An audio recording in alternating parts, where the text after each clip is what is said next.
Como ya habíamos mencionado, perdón, como ya habíamos mencionado en clases pasadas, podemos destacar tres elementos del planeta que son indispensables para que se desarrolle la vida. Y estos tres elementos son el aire, el agua y el suelo.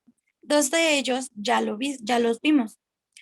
El suelo lo vimos como litosfera, el agua como hidrosfera y el aire lo vamos a analizar en este tema, que en este caso vendría siendo la atmósfera, ¿ok? Y recuerden que cada uno de estos elementos constituye una capa de la Tierra. Como tal, la atmósfera es una envoltura gaseosa que forma una capa de varios kilómetros de altura. Rodea a la Tierra y se encuentra unida a esta por la atracción gravitacional y se compone básicamente de oxígeno, nitrógeno, dióxido de carbono y vapor de agua. ¿Ok?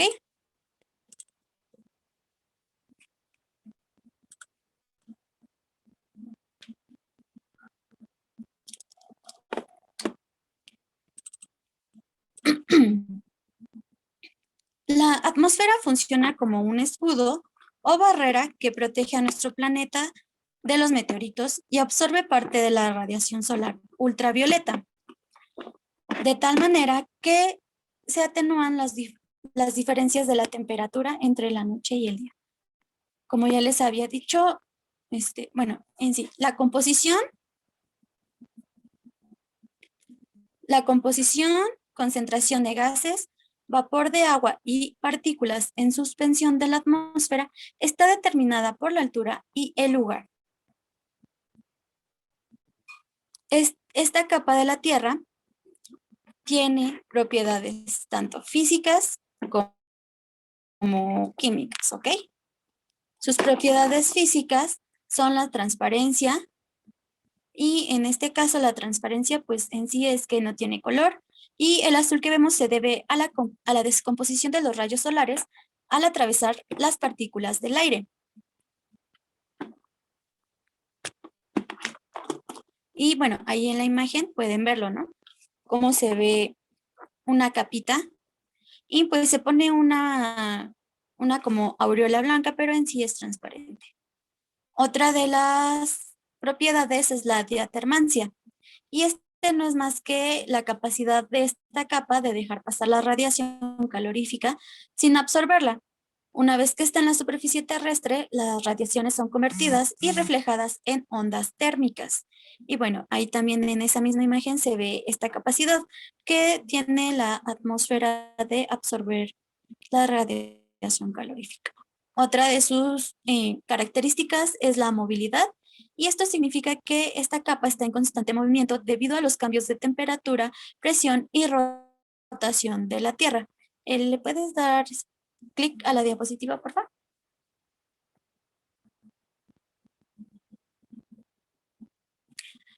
Otra de las características es la conducción de sonido y esto gracias a esta característica es que nosotros podemos tener comunicación por ondas.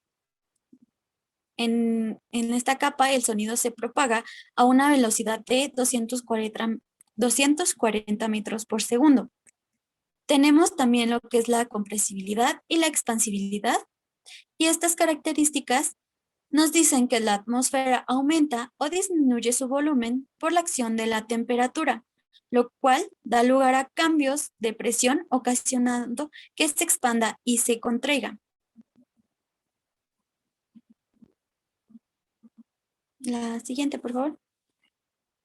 Bueno, en esa imagen, si se dan cuenta, podemos ver estas características en una sola, que es lo de la movilidad, la forma, la conducción del sonido, la compresibilidad y la expansibilidad. ¿Ok? Esta es una capa que está en constante movimiento. Ahora, respecto a las propiedades químicas de la atmósfera, tenemos lo que es la combustión y la oxidación. La combustión, la siguiente.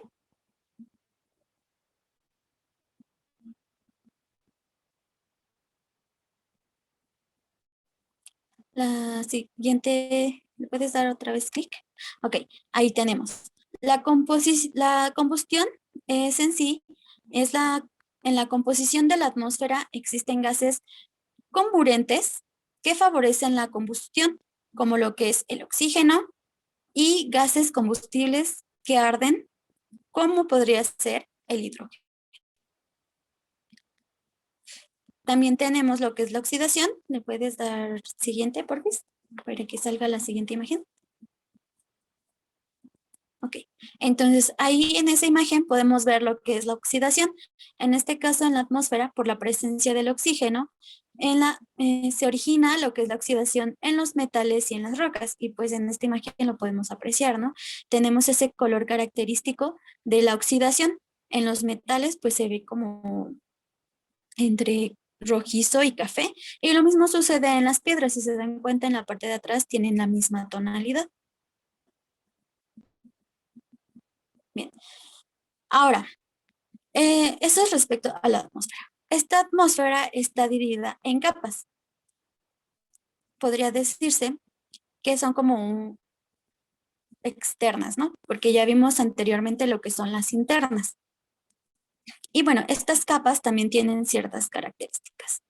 La composición de la atmósfera no es uniforme, sino que está conformada por diferentes capas que se caracterizan por su temperatura y composición química. Estas capas actúan como filtros de las radiaciones solares y cada una tiene una función específica. Las capas son en orden ascendente, es decir, desde la Tierra hacia arriba, la troposfera, la estratosfera, la mesosfera o termosfera, no, perdón, la mesosfera, y luego seguiría la ionosfera, que también es conocida como termosfera, y por último la exosfera. Dentro de estas capas hay ciertas capas que limitan entre una y otra y tienen la terminación pausa. Por ejemplo, la tropopausa. Y se trata de una zona de transición entre una capa y otra.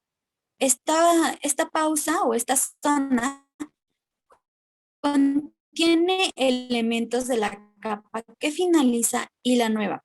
Esto es ver cómo están divididas y van en orden ascendente, ¿no?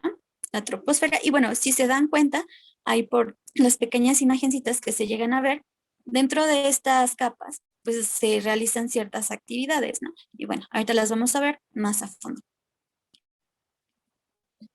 La siguiente, por favor. Bien, tenemos como primer capa, desde la Tierra hacia arriba, lo que es la troposfera. Esta capa se encuentra en contacto con la superficie terrestre. Sus principales características son que tiene un espesor de entre 8 y 9 kilómetros en las zonas polares y en la zona ecuatorial llega a 16 kilómetros.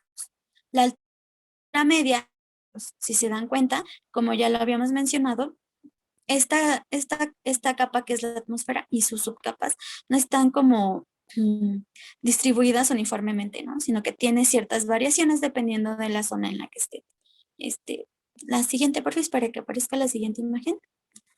Esta capa es la más importante debido a que es en la que vivimos. Es aquí donde se desarrollan los meteorológicos. ¿Sabe alguien a qué me refiero con estos fenómenos meteorológicos? ¿Tienen alguna idea? ¿Cómo será? Sí, si ustedes tienen idea de cuáles serían estos fenómenos meteorológicos que ocurren en esta capa de la troposfera. Las nubes, ¿no? Hay nubes, sí, pero no. El tipo de clima, No, Es donde se desintegran o desaparecen los asteroides y llegan a chocar o cualquier... no. Sí hay una capa en la que sucede ese fenómeno, pero como tal estamos hablando de fenómenos meteorológicos. Sí tiene que ver con el clima, pero hay como puntos muy específicos. Por ejemplo, les voy a decir uno, la temperatura. Ya con eso se dan una idea. Hasta ahí en la imagen hay una que está la nubecita y que le salen. Los... ¿Cómo se dice? ¿Huracanes? No. Sí. Sí, los huracanes. ¿Las luces boreales o esas no tienen que ver? No, esas no suceden. Sí suceden en la atmósfera, pero no en esta capa. Bueno, en esta capa se desarrollan los fenómenos meteorológicos como la temperatura, precipitaciones o lluvias, tormentas eléctricas, nevadas, huracanes, etcétera. ¿Ok? Es la capa con la mayor densidad, ya que en esta se acumulan 3/4 partes del aire atmosférico y las 2/3 partes del peso total de la atmósfera. ¿Ok? Es la más densa y la más pesada. Aquí disminuye la temperatura hasta -50 °C, conforme se llega a su límite, ¿ok? Entre más va subiendo, pues más va haciendo frío. Este es un estrato en el cual ocurren movimientos convectivos, o sea, hay transferencias de calor por el calentamiento de las capas bajas de aire. Contiene la mayor cantidad de vapor de agua de la atmósfera. ¿Le puedes, la siguiente, por favor, para que salga la siguiente imagen? Aquí, bueno, ahora ya está la imagen, ¿no? Ahí pueden ver y se pueden dar una idea más, más acertada de los fenómenos meteorológicos. La siguiente, por favor, para que salga la siguiente imagen. Ah, no, la anterior. Ok. Esa, ajá, ahí. Y aquí, bueno, se localiza la zona de vida, es decir, la biosfera o ecosfera. ¿Ustedes recuerdan qué es esta capa o zona de vida, que es la biosfera?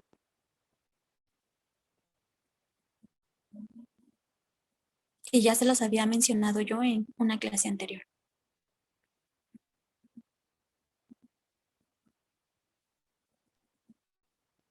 ¿Alguien? ¿Alguien se acuerda qué es la biosfera? ¿Dónde es posible la vida? Así es donde es posible la vida debido a la interacción de los 3 elementos que mencioné al inicio, el agua, el aire y la tierra. ¿Ok? Muy bien.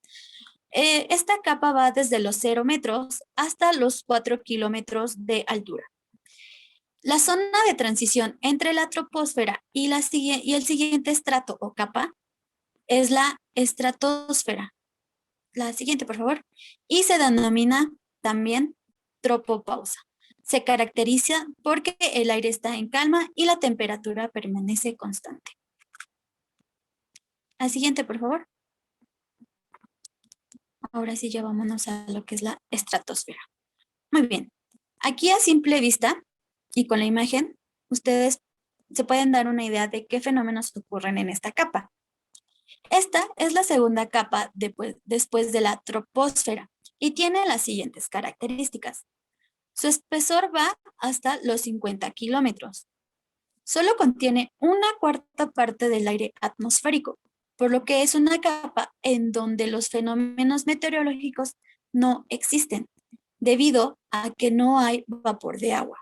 Esta circunstancia la hace una capa estable e ideal para la navegación aérea comercial, debido a la buena visibilidad, ya que, pues bueno, como se los mencioné, en esta capa, pues no hay tormentas, no hay precipitaciones, etcétera. ¿Le puedes dar este siguiente para que aparezca la imagen, por favor?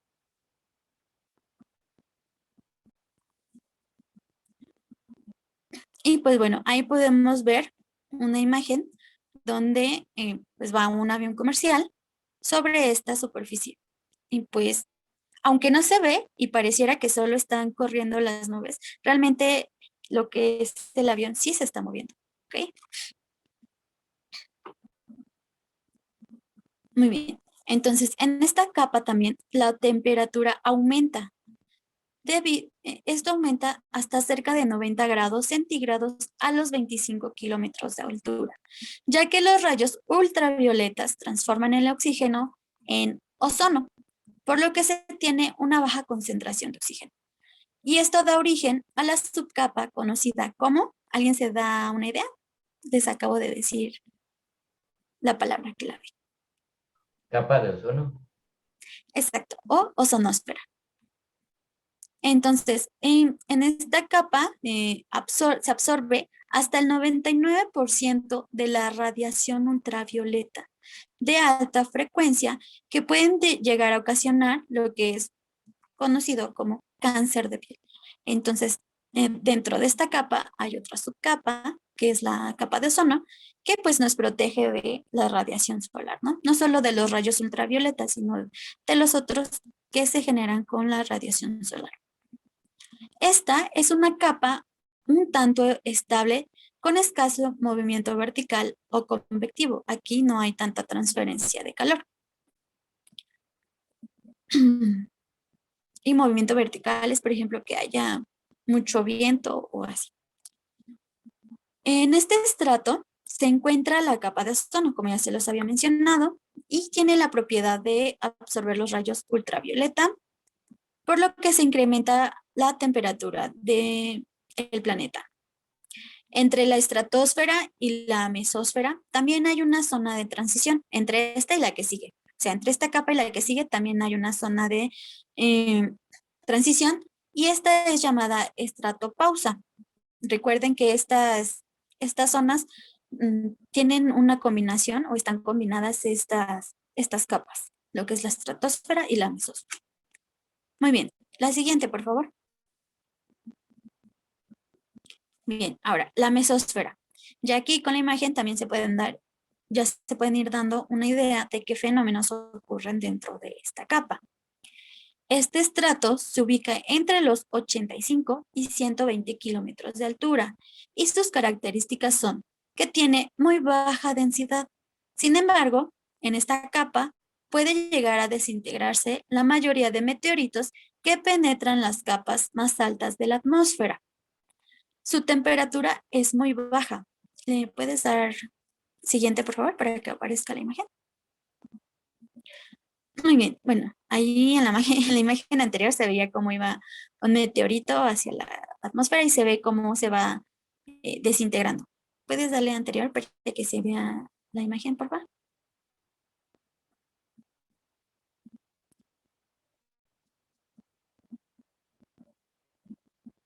La anterior. Bueno, ahí en la imagen anterior se veía cómo ingresaba el meteorito. Ahí está. Y pues se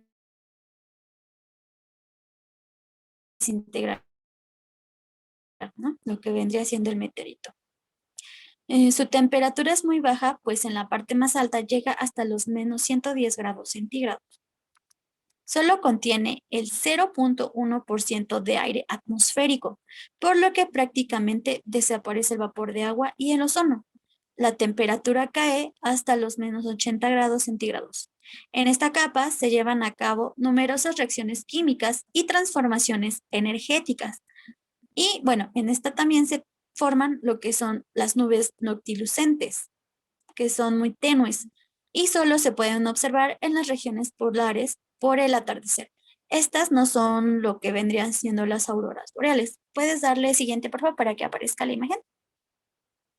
En sí, las nubes noctilucentes son nubes que aparentemente brillan y esto es debido a que están constituidas por cristales de hielo. Y pues estos cristales reflejan lo que vendría siendo la luz.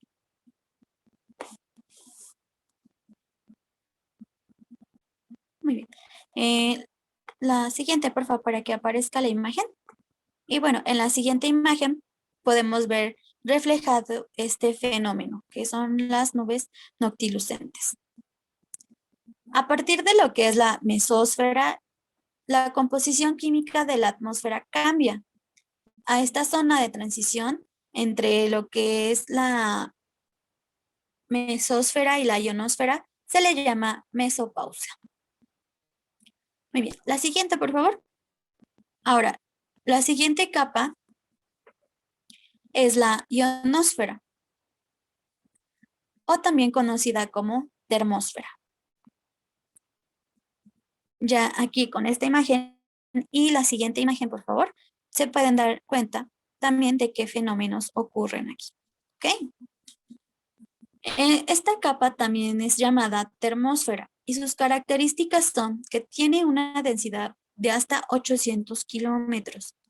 Tiene menor densidad y por lo tanto, los rayos ultravioleta tienen una mayor influencia como resultado de que los átomos de oxígeno y de nitrógeno pierdan un electrón y se conviertan en iones positivos. Ya lo habíamos mencionado, ¿no? Aquí ya empieza a haber más composiciones químicas. Su nombre deriva del proceso de ionización de los gases que la componen. Debido a la baja densidad de sus gases, se presenta en esta capa la ionización continua. ¿Le puedes dar siguiente, por favor, para que aparezca la siguiente imagen? Y bueno, es decir, ¿a qué se refiere con la ionización continua? Bueno, los electrones se mueven con mayor libertad y las consecuencias de ello es una excelente conducción de electricidad, lo cual permite la propagación de ondas de radio y televisión, influyendo en la propagación de las ondas radioeléctricas, lo que hace posible la recepción de onda corta y que nosotros podamos comunicarnos, por ejemplo, con nuestro teléfono hacia otros lados muy lejanos. ¿Ok? Mm, yo sé que muchos de ustedes ya tenían noción de estos fenómenos en estas capas, pero ¿se imaginaban hasta qué altura sucedían? ¿O tenían la vaga idea de que todo sucedía como en la primera capa, que es la troposfera? ¿Alguno de ustedes sí se había imaginado que pues suceden estos fenómenos o estas actividades del hombre a diferentes alturas? Muy bien. Entonces, la ionosfera se subdivide en varias capas conocidas con nombres de letras. Y bueno, ahí están representadas en la imagen. La más baja es D y luego la E. Esencialmente son para ondas de radio de baja frecuencia. Y las más altas, lo que son la F1 y la F2, reflejan las ondas de radio de frecuencia mayor. ¿Ok? Entonces, mm, bueno, dependiendo de en qué zona están, va a haber cierto tipo de comunicación por parte del ser humano. También es conocida como la termósfera, y esto es porque hay una gran variación en las temperaturas que van desde los menos 70 grados centígrados, y esto es debido a la dinámica de la ionización, a consecuencia del impacto de la radiación solar de onda corta. Recuerden que la dinámica, como es el movimiento, y generalmente el movimiento, pues genera calor. ¿Ok? Es por eso que hay esta variación de la temperatura, pues muy grande. Y esto es debido a consecuencia del impacto de la radiación solar de onda corta. ¿Ok? La siguiente, por favor, para que salga la siguiente imagen. Y le puedes dar clic encima para que se vaya reproduciendo, por favor.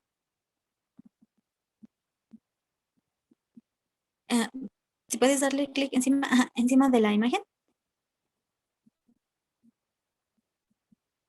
A ver si se reproduce. Bueno, aquí en esta capa es donde los meteoritos empiezan a quemarse y desintegrarse. Además, se forman las auroras boreales y australes, que no es otra cosa que la caída de partículas del viento solar, cuyos colores las hacen tan atractivas. Y pues bueno, la imagen que seguía era un GIF donde se podía ver cómo va girando el planeta y pues se van formando estas auroras boreales. Pero creo que no se puede reproducir.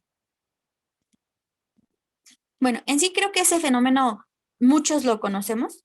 Creo que me arriesgo a decir que todos. Entonces, pues tienen una idea de lo que son las auroras boreales, ¿no? Y su color tan característico de verdes, tonos así fosforescentes. Muy bien. Ahora, la siguiente capa. Tenemos ya por último lo que es la exosfera. Después de la ionosfera se encuentra la exosfera, la última capa que compone a la atmósfera terrestre y que se encuentra en contacto con el espacio.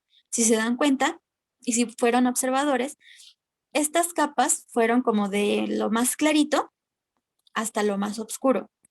porque nosotros podemos ver que el espacio pues es oscuro, ¿no? Y en esta imagen pues está representado lo que es la exósfera, como que va disminuyendo su tonalidad de azul a lo que es un negro. Sus características más importantes de esta capa son que su densidad va hasta los 10.000 kilómetros. Se considera como el límite con el espacio exterior de muy baja densidad. Incluso no se llega a determinar el momento exacto en que empieza en sí y lo que vendría siendo el espacio sideral. Tiene un contenido de polvo cósmico. Por algunos científicos contiene a lo que es la magnetosfera. ¿Le puedes dar siguiente, por favor, para que aparezca la imagen?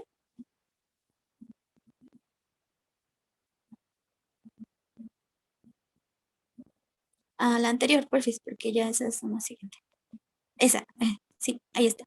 Bueno, ahí podemos ver el campo que rodea a la Tierra y este lo protege, ¿no? Entonces, esa capa que vemos ahí es la magnetosfera. Como les mencionaba, algunos científicos mencionan que está dentro de lo que es la exósfera.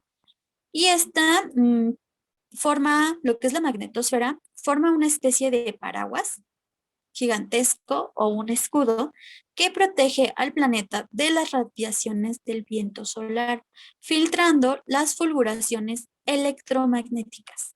¿Ok? Está compuesta principalmente esta capa por lo que es helio e hidrógeno.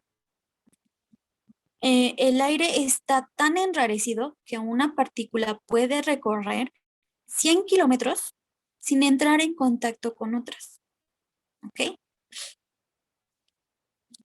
¿Le das siguiente, por favor, para que aparezca la siguiente imagen? Bien. Debido a la distancia con la Tierra, algunas partículas escapan al espacio como consecuencia de la débil atracción terrestre. En esta capa también se localizan lo que son los satélites artificiales usados para las telecomunicaciones. ¿Ok? Pues bueno, ahí hay una imagen de lo que vendría siendo un satélite. Hasta aquí, chicos, ¿alguna duda respecto a las capas de la atmósfera? Ciertos maestra. fenómenos con los que están muy relacionados, perfecto, pues suceden en pues se desarrollan a diferente altitud. Y esto es debido a las características de estas capas. Muy bien, si no hay duda con lo que vendría siendo las capas de la atmósfera, vamos con lo que vendrían siendo los elementos y factores del clima, porque como se pudieron dar cuenta, dentro de estas capas hay una en la que se generan fenómenos meteorológicos. ¿Ok? La siguiente, por favor.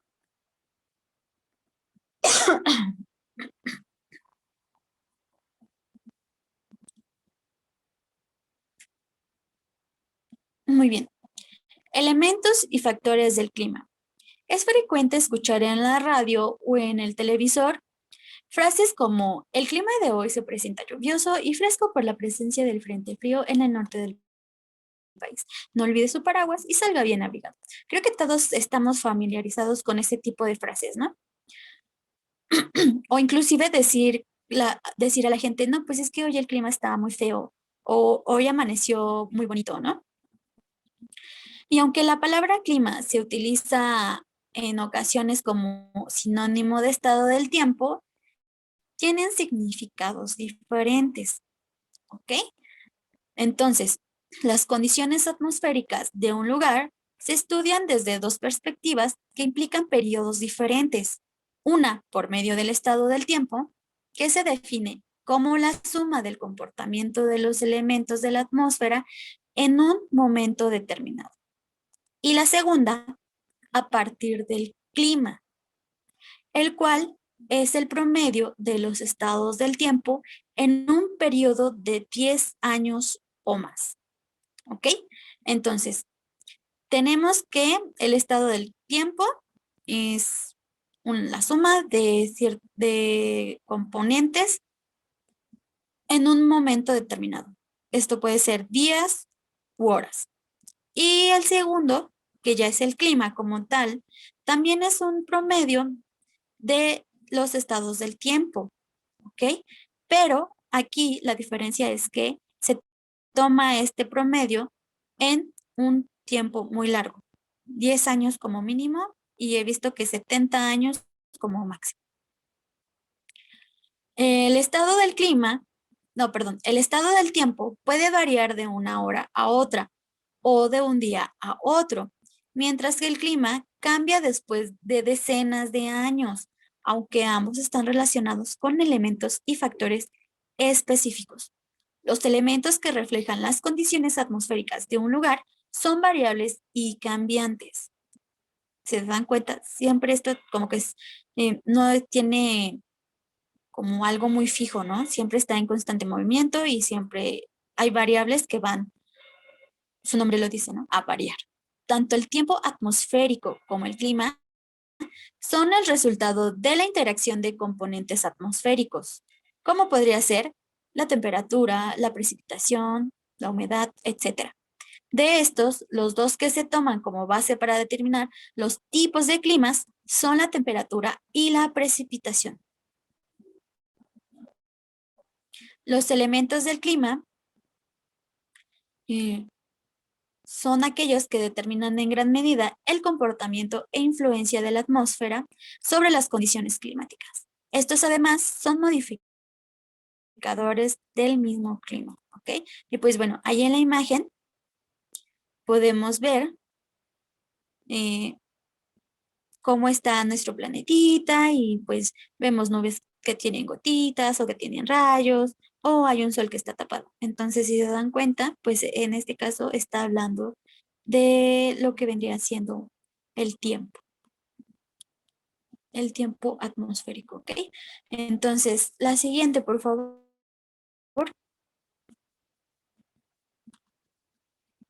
Muy bien.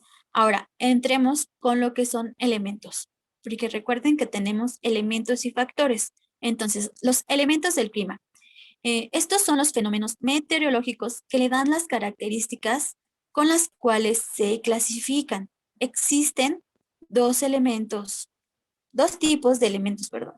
Los termodinámicos y los acuosos. Y pues bueno, ahí en la imagen podemos ver pues cómo hay una variación, ¿no? Se ve como que está soleado, pero como que hay tormenta. Y pues bueno, eso puede suceder en un mismo día. Ahora, la siguiente, por favor.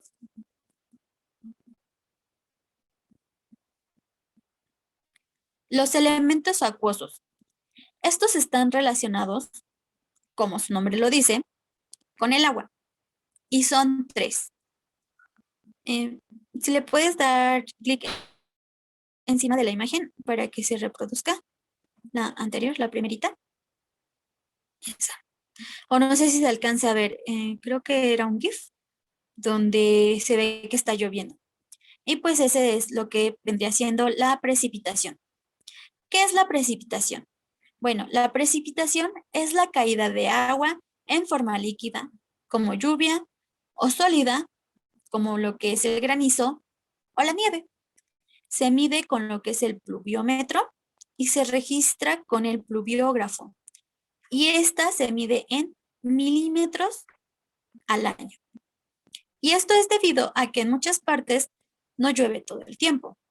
Tal es el caso, pues, de las zonas desérticas, ¿no? La precipitación se clasifica por la temporada en la que se presenta con mayor frecuencia. Y si han puesto atención, por ejemplo, en las noticias, a veces se habla de temporada de lluvias o temporada de sequías, ¿no? Entonces, es por esto que se clasifican en temporadas. Ahora, tenemos la humedad y es la imagen que estamos viendo. La humedad se define meteorológicamente como la cantidad de vapor de agua que existe en el aire. ¿Ok? Humedad, vapor de agua existente en el aire. Y este se mide con lo que es el higrómetro y se registra en el hidrógrafo. ¿Ok? Ahora, la siguiente, porfis, de que salga la imagen. El siguiente elemento es la nubosidad o las nubes. Entonces, las nubes están formadas por microscópicas gotitas de agua o cristales de nieve que flotan en la atmósfera. La nubosidad es medida a simple vista y para poder tener un parámetro universal, el observador debe dividir el cielo en 8 partes, por lo que se mide en octas u octavos. ¿Ok? A que no se sabían eso, ¿verdad? Y bueno, dependiendo de la altura en donde se desarrollan, el tamaño de la masa de nubes y su forma, podemos tener una idea del tipo de precipitación que se puede originar. Y pues bueno, ahí en la imagen tenemos cómo están clasificadas las nubes, lo que es la nubosidad o las nubes, ¿no? Existen diferentes tipos de nubes y bueno, si se dan cuenta, este elemento se dice que pues se mide con la vista, ¿no? Anteriormente yo recuerdo que mi abuelito decía, veía el cielo y veía las nubes y dependiendo del tipo de nube decía, no, pues va a caer helada o al rato va a llover, etcétera. Entonces, este tipo de elemento nos ayuda a saber ciertas condiciones del tiempo. ¿A ustedes no les llegaron a decir así, chicos? Que alguien les dijera, ah, es que mira esas nubecitas, va a llover o va a caer granizo, ¿no? O alguno de ustedes sabía esta curiosidad dependiendo de la forma de las nubes, va a haber cierto fenómeno meteorológico. Maestra, Mande. lo de las nubes sí significa que va a llover. ¿Cómo? Es que se escuchó tu perrito. Ah, que las nubes grises están, las nubes están. Sí, es así, ya que se toman esa tonalidad debido a la concentración de gotas que hay dentro de esa nube. Entonces, cuando llegan a una cierta presión, es cuando se suelta lo lluvia. O sea, caen estas gotas. Y sí, es cierto que cuando las nubes, si se dan cuenta, y esto es debido a que dentro de las nubes también se acumula polvo. Entonces, al mezclarse el polvo con lo que vendría siendo estas gotas,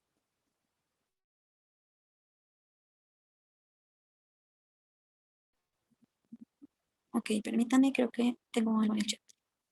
Dice Andrea, sí, una amiga de mi mamá una vez dijo que iba a temblar por la forma de las nubes y sí tembló. Sí, de hecho, si se dan cuenta, a veces antes de que tiemble, se perciben como relámpagos que salen debajo de la tierra. Y pues bueno, esto es debido a la liberación de energía de las placas tectónicas. No crean que es brujería. Entonces, sí hay ciertos fenómenos que nos pueden avisar de desastres naturales. También ya ven cuando hay huracanes o cuando va a haber un tsunami, el nivel del agua empieza a bajar, a bajar, a bajar, a bajar.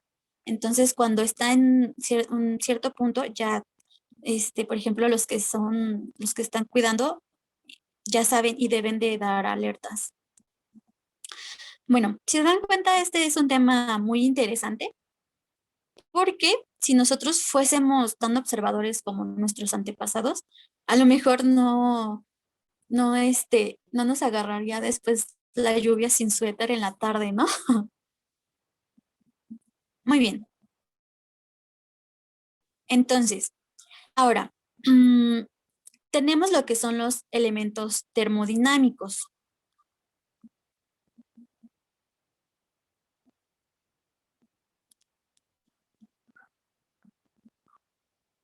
Y bueno, estos elementos, como su nombre lo indica, están relacionados con la temperatura y la dinámica, o sea, el movimiento.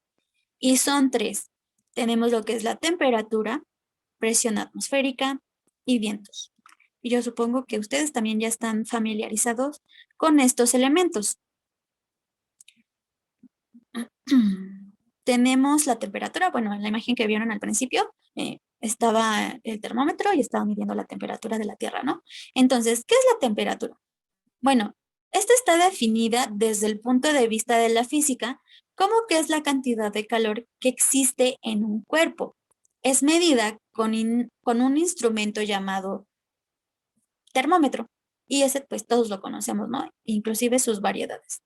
Y se registra con el termógrafo. Existen diferentes tipos de termómetros, pero los más usados son los de ambiente y el de SIX, que es un termómetro que registra las temperaturas extremas de cada día. La temperatura se refiere a en grados centígrados o en grados, ¿alguien sabe? Aparte de los centígrados, ¿qué otros grados existen? Fahrenheit. Los Fahrenheit, es correcto. Muy bien. Con los datos obtenidos de medir y registrar las temperaturas diariamente, se calculan medias o promedios diarios, mensuales y anuales.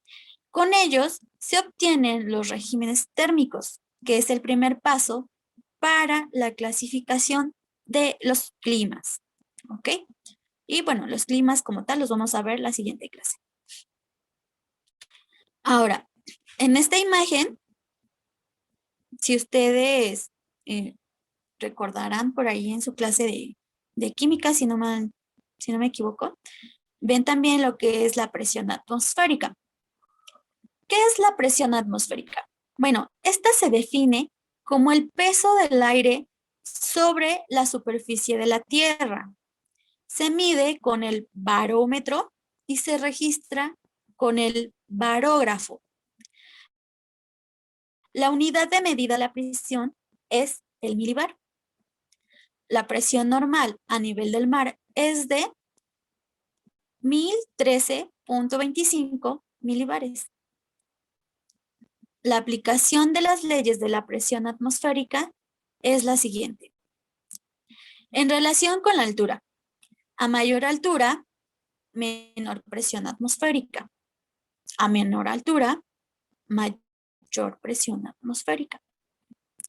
La altura es inversa a la presión atmosférica y esto se debe a que en el nivel del mar, la columna de aire que cae sobre la superficie es más alta que cuando el lugar se encuentra a una altura considerable, ya que esta columna reduce su tamaño.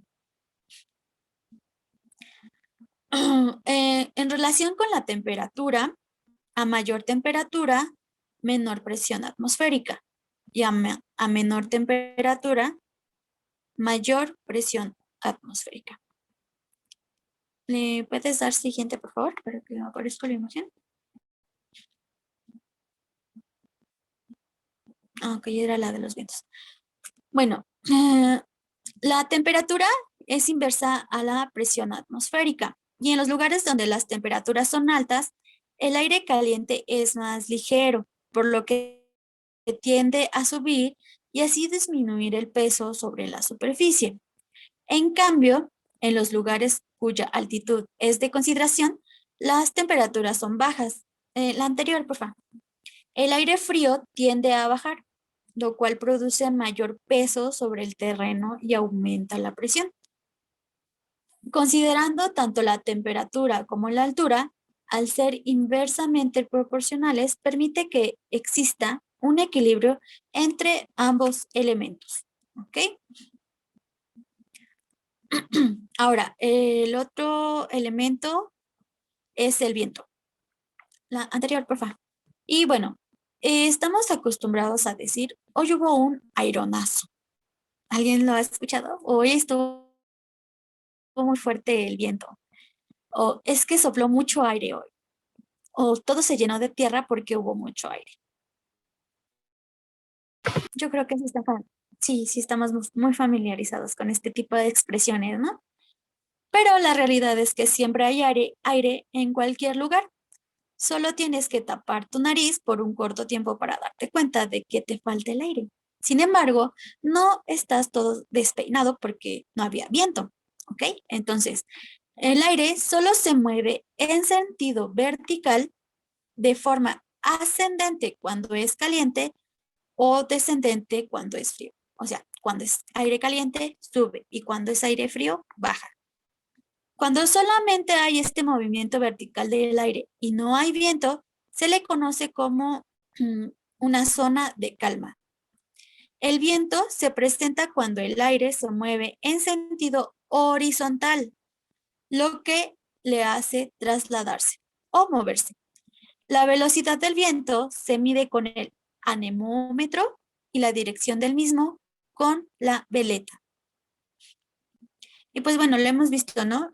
Luego arriba de las casas hay como un reilete o hay un gallo, que es como que el más común, que dependiendo hacia dónde va el aire, se mueve su colita, ¿no? Bien, ¿alguna duda hasta aquí sobre los elementos del clima?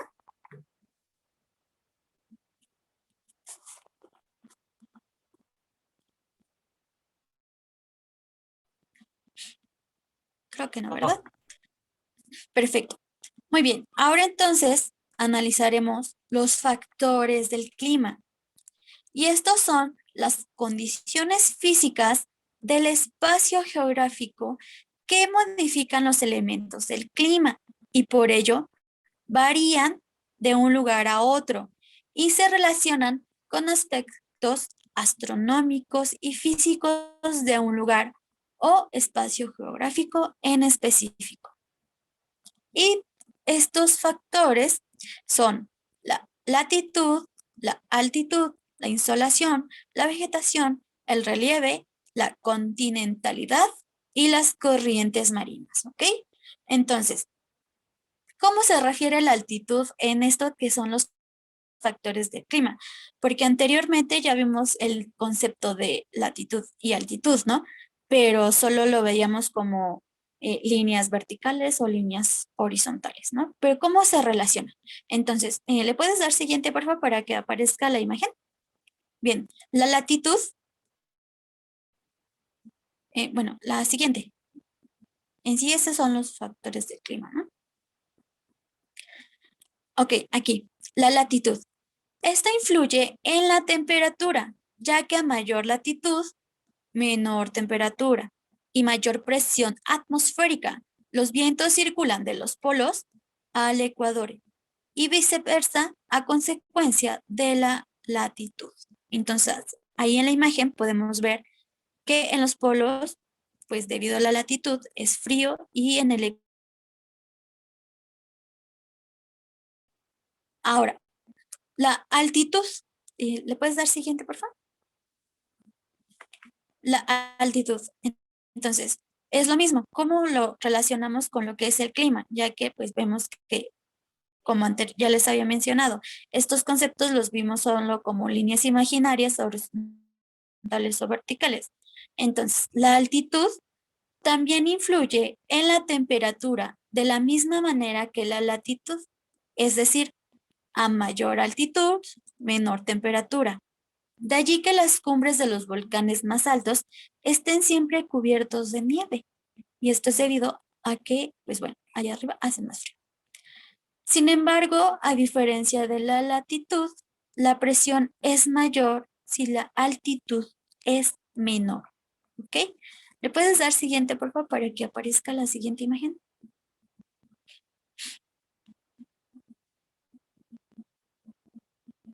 Muy bien. Y pues bueno, aquí lo podemos ver. La altitud, si se dan cuenta, en la parte de abajo hace más calor y conforme vamos ascendiendo, pues hace más frío. La temperatura va descendiendo, ¿ok? Muy bien. Ahora, el siguiente concepto, la insolación. Creo que muchos hemos escuchado esta palabra, pero lo relacionamos más como con un choque de calor, ¿no? Y pues no, no es lo mismo.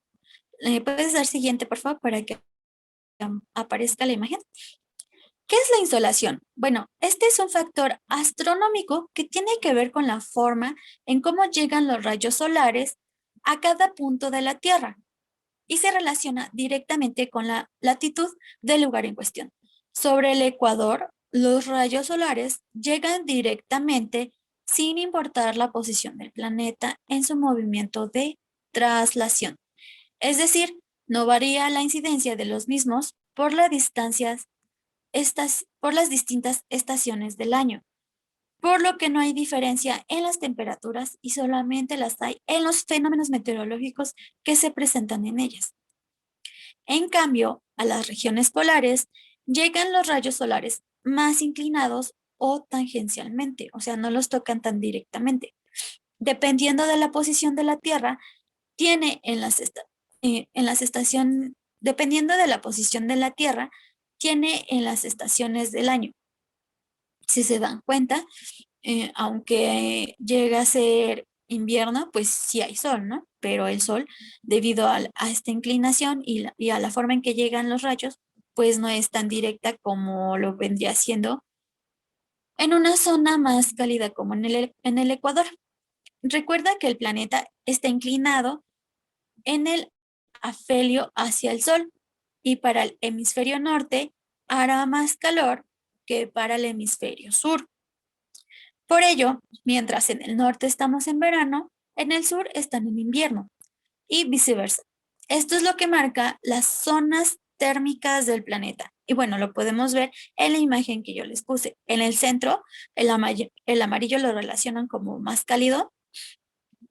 Luego, conforme se va subiendo hacia los polos, pues el clima va cambiando, ¿no? Ya es diferente. Puede ser templado o frío. Bien, el siguiente elemento es la vegetación. ¿Me puedes dar siguiente, por favor? Y bueno, la vegetación es la presencia o falta de... no,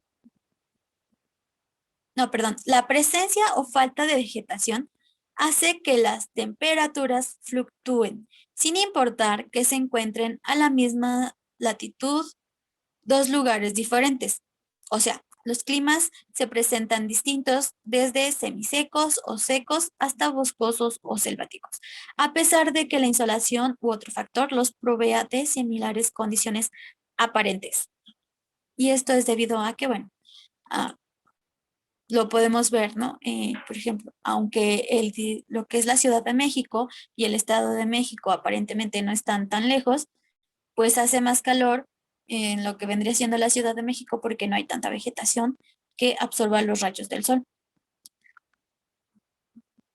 Y pues en lo que es el estado hay más vegetación y pues tiende a ser más frío, ¿no? Además de las condiciones del espacio de cada uno, ¿no? La altitud y la latitud, como ya lo mencionamos más arriba. ¿Le puedes dar siguiente, por favor? Ahora, el relieve.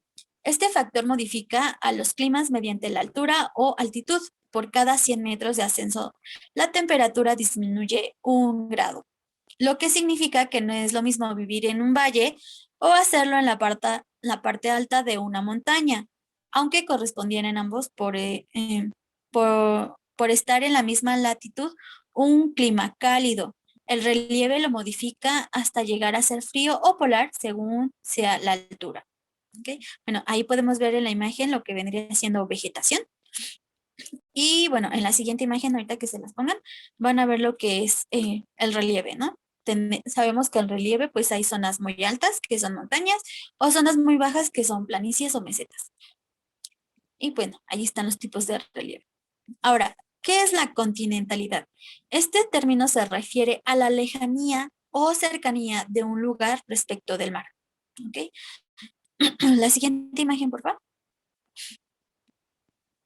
Como sabemos, el agua juega un papel muy importante, ya que es un termostato natural al mantener las temperaturas casi constantes en la más alta y la más baja en el día.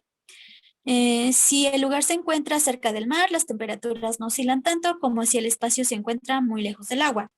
Por ejemplo, las temperaturas en Acapulco y Guerrero, ya sea de día o de noche, tienden a ser cálidas, pero ciudades muy adentro de los continentes, como Zacatecas o Durango, si lo vemos aquí en nuestro país, tienen veranos muy cálidos que llegan a arriba de los 38 grados centígrados e inviernos muy fríos en donde nieva y cuyas temperaturas caen en ocasiones por debajo de los menos 10 grados centígrados. Es decir, sus temperaturas durante el año tienen una variación superior a 45 grados centígrados. Y pues bueno, ya por último, este concepto también ya se los había mencionado anteriormente, lo que son las corrientes marinas. ¿Me puedes dar siguiente, por favor? Y esta, bueno, sabemos, o ya les había yo mencionado, que existen dos tipos de corrientes marinas, que son las cálidas y frías. Y esto es debido pues a su temperatura. Cuando la corriente es cálida, aporta a los lugares cercanos a ella humedad y temperaturas relativamente altas. En cambio, cuando se trata de una corriente marina fría, no lleva humedad a los continentes e incluso puede provocar que en zonas en donde los climas deberían ser cálidos o templados sean secos. El primer caso son los estados en el Golfo de México, los cuales están llenos de vegetación durante todo el año debido a la corriente marina cálida del Golfo. Lo contrario pasa en la península de Baja California, que a pesar de ser muy angosta y encontrarse por ambos lados con mar, presenta en la mayor parte de su superficie uno de los desiertos más importantes del mundo, al estar bañada por la corriente marina de California, la cual baja desde Alaska y es fría. Y pues bueno, ahí en la imagen pueden ver a detalle las corrientes marinas. Las rojas son cálidas y las azules son frías. Y la dirección que tienen, ¿ok? Recuerden que las corrientes cálidas están en la parte más superficial y las frías están más abajo, ¿ok? Hasta aquí, ¿alguna duda, chicos?